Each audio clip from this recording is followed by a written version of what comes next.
All right, let's jump right into this explainer. Today, we're unpacking Chapter 3 of Choi Won-york's dissertation, which covers a seriously fascinating synthesis of Eastern and Western philosophy found in Donghak thought. If you've ever wondered how traditional societies transform from the inside out when they're faced with overwhelming outside pressure, well, you're in for a treat. Because this isn't just a history lesson, it's a deep dive into the very architecture of how entirely new worldviews are born. So think about this for a second.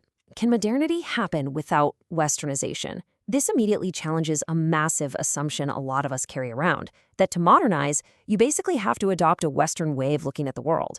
But the historical texts we're digging into today pose a thrilling alternative. Like, what if a culture could just generate its own entirely distinct form of modernity? Here's our roadmap for today. First up, the clash of two worlds. Then, we'll break down the three pillars of heaven, earth, and humanity. And finally, we'll look at the resulting new modernity. Okay, starting off with Section 1, Clash of Two Worlds. Picture the 19th century Joseon dynasty. It was a pressure cooker. You had ancient Eastern traditions violently colliding with incoming Western thought. But Donghak, which was a major ideological movement at the time, didn't just blindly react to the West, and it definitely didn't surrender. Instead, it built what we call an autogenous modernity from the ground up. Autogenous just means self-generating. They took these colliding philosophies and creatively reconstructed them into something distinctly Korean, basically proving you can build a modern egalitarian society without just hitting copy-paste on the West. And how did they pull off this incredible feat?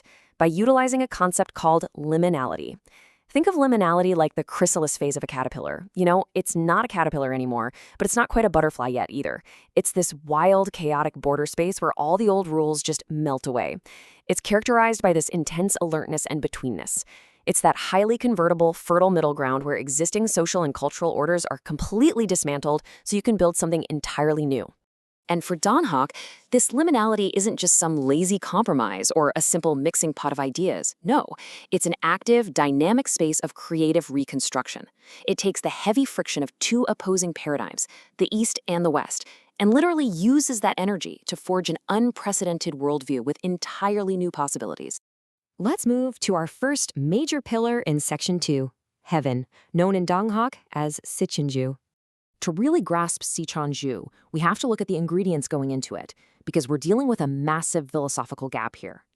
On one side, the Western view separated the creator from the creation, kind of like a painter standing apart from their painting.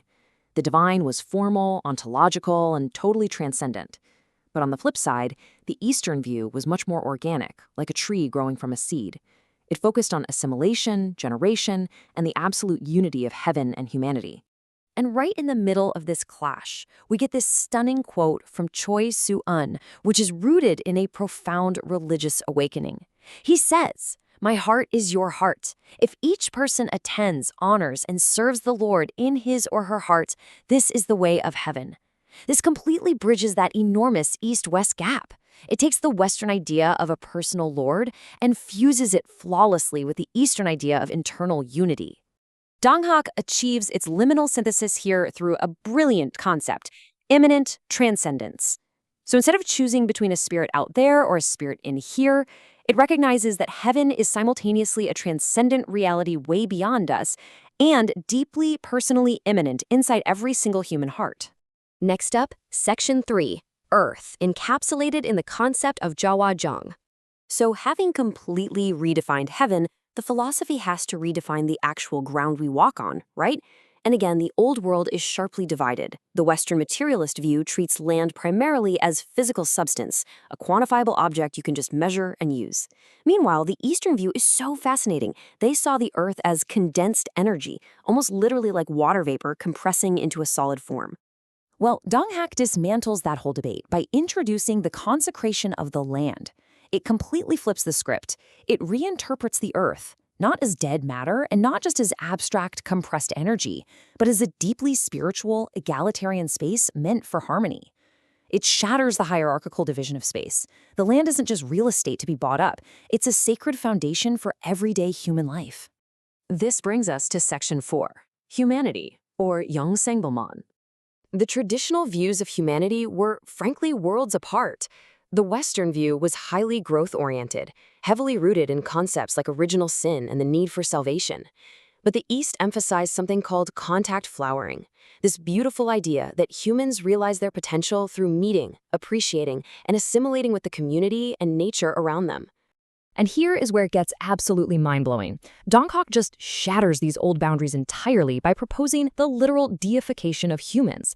By discovering God within every single person, it elevates everyday humanity to a cosmic status that is perfectly equal to heaven and earth. Humans aren't just flawed sinners seeking salvation, and they aren't just passive parts of nature. They are divine actors in a deeply interconnected universe. Finally, let's look at Section 5, a new modernity. When we stack all of these concepts side by side, a completely new reasoning system emerges. We can clearly see the complete architectural genius of Donghak here. It takes the limits of Western separation and Eastern assimilation and creates a perfect tripartite synthesis: immanent transcendence for heaven, consecration for the earth, and the deification of humans. It's a remarkably cohesive framework for understanding, well, the whole shebang. And the kicker? This wasn't just armchair philosophy. This autonomous modernity had massive, real-world implications. It directly sparked the Donghak peasant movement by institutionalizing radical equality, because hey, if everyone literally has the divine within them, how can you have a caste system? It completely dismantled the rigid class boundaries of the Joseon dynasty. It empowered everyday people and actually provided the ideological foundation for the Korean democratic movement that followed.